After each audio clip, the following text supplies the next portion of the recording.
في تاني مباراة في دوري أبطال أفريقيا بالنسبة للزمالك أمام المريخ السوداني تعادل سلبيا، ولكن هو تعادل بطعم الخسارة بالنسبة لفريق المريخ السوداني اللي عمل الحقيقة مباراة كبيرة جدا على الزمالك. ولكن هي مباراة نقدر نقول عليها مش للنسيان، لا هي مباراة للعبرة.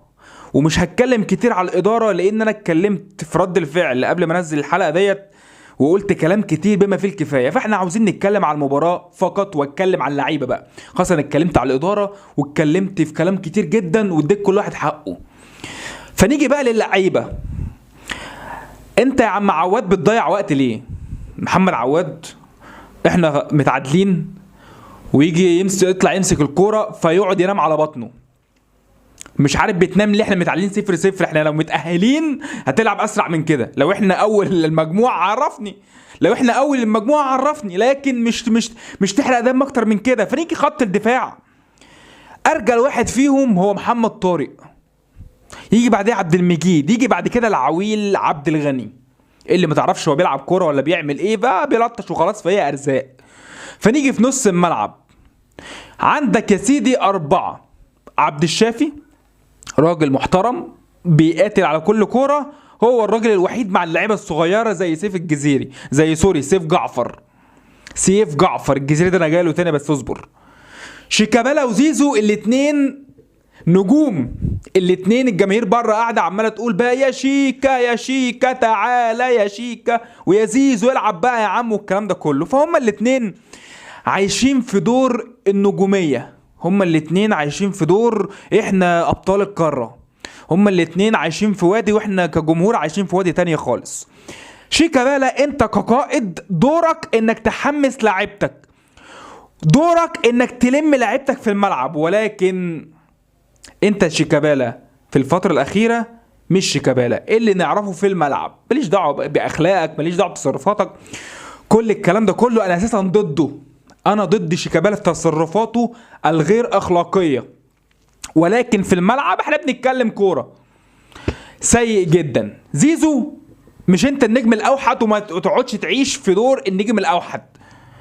انت لا بتعرف ترفع لا بتعرف تلعب فاول، الاتنين دول. فانت كل كوره تروح تجري عليها تمسكها عشان ترفع وتلعب الفاول. وصل انا بلعب كل حاجه يا جماعه، انا هنا صاحب الكوره. عارف انت صاحب الكوره بتروح تلعب حجز خماسي فيقول لك انا مش هقف جون وانا هلعب الساعه كلها وانا صاحب الكوره، فالعب ضربات الجزاء والعب الفاولات واي حاجه انا هلعبها. فده صاحب الكوره. فزيزو عامل هو ايه؟ صاحب الكوره، انا جاي معاكم، انا صاحب الكوره، هعمل كل حاجه. فهو بيعمل كل حاجه، ولكن كل حاجه بتيجي على راس الزمالك في الاخر. في الجانب الهجومي عم الجزيري جات له فرصه والجون فاضي كده، يعني فاضي هو بس ايه، لو حطها ببطن رجله في اي زاويه بالعقل جون. ولكن الكوره جات له والملعب صناعي وبالطب وعادي، اعمل حساب الملعب، بس انت برضو الجون فاضي ولوحدك. فيقعد يبص في الارض كده ويشلت اي حاجه كده، مش عارف، تحس ان هو حد مزعله في المدرجات ورا كان بيشتمه ولا حاجه فراح حدفها في وشه، ما تعرفش ازاي.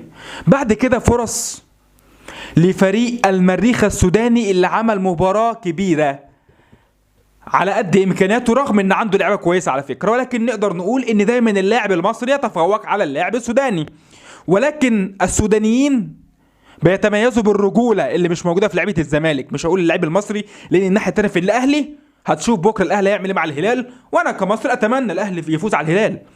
انت كسوداني تتمنى الفوز على الاهلي سواء انت بتشجع ده او ده، ولكن انا ان شاء الله الاهلي يفوز. ولكن مش في موضوعي انها مباراة لازم نقف عندها كتير. بعد مباراة فيوتشر قلت لك ان هو فوز خادع وبعد كده خسرنا وطلع فوز خادع. مباراة سموحة اتكلمت وناس داخله شتمتني واصل انت متزاملك وبتطبل، وقلت لك اصل سموحة لو كان جات له ضربة الجزاء واتحسبت وجات جون كان غيرت السيناريو المباراة، بس انت كسبت 3. فقلت لك لو انت فعلا كزمالك كسبت فروح يا معلم هات ال3 نقط من المريخ وتعالى، وقتها هسقف لك واقول لك عملت مباراه ماليش دعوه بالاخطاء التحكيميه، بس انت اثبتت انها كانت مباراه برضو خادعه ملاش اي قيمه ولا اي لازمه، فتعادلت امام المريخ. كل الاحترام لفريق المريخ، ولكن الزمالك هو الزمالك. الاهلي هو الاهلي لما بيطلعوا بره المفروض يلعب ويكسب. الاهلي بشخصيته الكبيره بيكسب، بس الزمالك من غير شخصيه، لان السبب في الاداره زي ما اتكلمت في حاجات كتير. ولكن انت كلاعب فين شخصيتك؟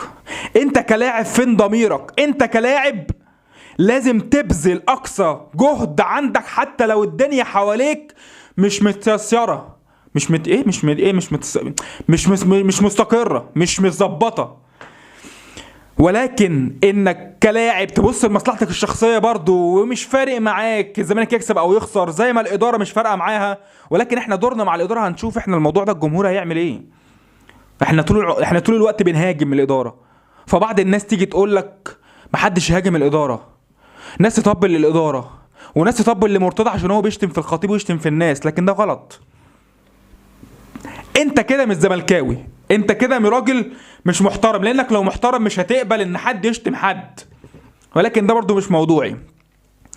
ولكن انت بالنسبه للاعب انت المفروض تجتهد وتلعب على ارض الملعب برجوله واجتهاد، ولكن ده مش موجود في لعيبه الزمالك.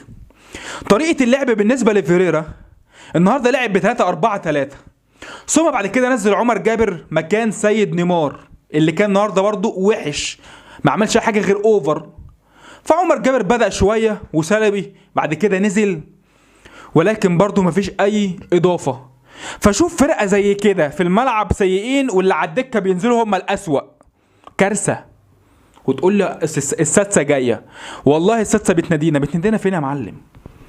انت اساسا مش شغال صح كنادي الزمالك ولا كلاعيبه عاوزه تكسب ولا عاوزه تنجح. مدير فني زي فيريرا الراجل بيغير كتير جدا في طريقه اللعب وبيحاول انه يلاقي حلول، بس هيعمل ايه؟ لا بيلد حيله، ما عندوش اللاعب او اللعيبه اللي تساعده. ولكن عند فيريرا، واخر نقطه عشان اقفل، بالنسبه لفيريرا انا عارف ان انا كسبت الدوري والكاس، انا عارف ان انا بطل الثنائيه الموسم اللي فات، انا عارف كل الكلام ده والله. بس انا بالموسم ده كل مؤتمر تقعد تقول احنا ابطال الدوري، نقعد نرمي على الحكام. على فكره النهارده الحكم ما عملش حاجه، يعني انت ولا ليك ضربات جزاء ولا اي نيله، مالكش حاجه، مالكش ضربات جزاء. ما نقعدش في دور المظلوميه والمؤامره. ما فيش مؤامره على الزمالك، ما فيش مؤامره على الزمالك. لو في مؤامره فهتبقى مؤامره من اداره الزمالك ومن اللعيبه، هم اللي عاملين مؤامره على الزمالك لاسقاطه، مش حد بره ولا حد بيحاربك. انت اللي بتحارب نفسك بنفسك وانت اللي عاوز تفشل. ولكن انت علشان شايف الفشل وبتداري على فشلك فتروح ترمي ان في مؤامره، وتروح ترمي ان في ناس بتحاربك، وتروح ترمي كل مبررات الفشل علشان في الاخر تتوهنا. بس احنا فاهمين اللعبه.